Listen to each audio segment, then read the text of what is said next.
बिस्मिल्लाहिर्रहमानिर्रहीम। अस्सलाम वालेकुम। आज जो मैं कहानी आपके लिए लाई हूँ ये एक औरत के बारे में है। शमीम एक अमीर घराने में पैदा हुई थी। उसके वालिदैन की बहुत ज्यादा जमीनें थी। इतने ज्यादा अमीर होने के बावजूद इनके घर से लड़ाई खत्म नहीं होती थी। अक्सर तो कहा जाता है कि गुर्बत की वजह से लड़ाइयाँ होती हैं, लेकिन इनके घर में सूरत हाल कुछ और थी। इसकी माँ इंतहाई जिद्दी औरत थी। बजाय शोहर का कहना मानने के इसे अपनी मनवाती रहती। इनके 4 बेटे और 3 बेटियां थी। जिद्दी और मुँह जोर भी थी। एक दफा लड़ना शुरू करती तो शाम तक लड़ती रहती। मियाँ बीवी की इन लड़ाइयों में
नहीं जैसे तैसे घर पहुंची। इसे देखकर माँ तड़प उठी। इसे एहसास हो रहा था कि मैंने अपने बच्ची को बर्बाद कर दिया है। अगर शुरू से ही मैं इस पे तवज्जो देती तो ये दिन ना देखने पड़ते। शमीम के शौहर ने इसके भाइयों को पैगाम भेजा कि आकर सामान जहेज का जो उन्होंने दिया था उठा कर ले जाओ। शमीम को तलाक डाक के जरिए भेज दी। इसके दोनों बेटे दर बदर हो गए। बाप ने दूसरी शादी कर ली। दूसरी माँ इन पे इतना जुल्म करती। वो जरा बड़े हुए तो घर से निकल गए। शमीम माँ के घर आ गई थी। इसका पागलपन ज्यादा हो गया था। घर से निकल जाती। साथ ही इनके मज़ारों के घर थे। इनके घर रहती। शमीम के गम में माँ चरपाई से जा लगी। बेटों से कहती कि मेरी बेटी का इलाज करवाओ, लेकिन अब बहुत देर हो चुकी। किसी को इसकी बातों का असर न होता। हल्का जब इन्हें पता चलता कि मज़ारों के घर गई हुई है तो मारते ही वापस ले आते। इसी गम में माँ भी चल बसी। माँ के जाने के बाद भाभीयों के समझाने पे शमीम के भाई इसे पहले तो वापस लेकर आते थे। अब उन्होंने उसकी परवाह छोड़ दी थी। शमीम अब बीमार रहने लगी थी।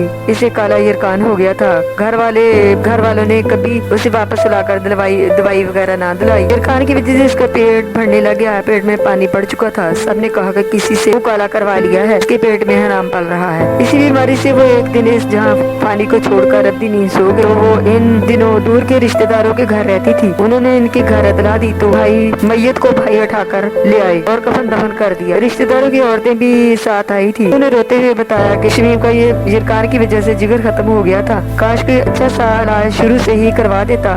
जब बीमार हुई थी तो इसकी जिंदगी दुख भरी दास्तान न बनती। अगर कहानी आपको पसंद आए तो इसे लाइक और शेयर जरूर किया करें और सब्सक्राइब करें ताकि मेरी हर आने वाली वीडियो आप तक जल्द पहुंच सके। अल्लाह हाफिज।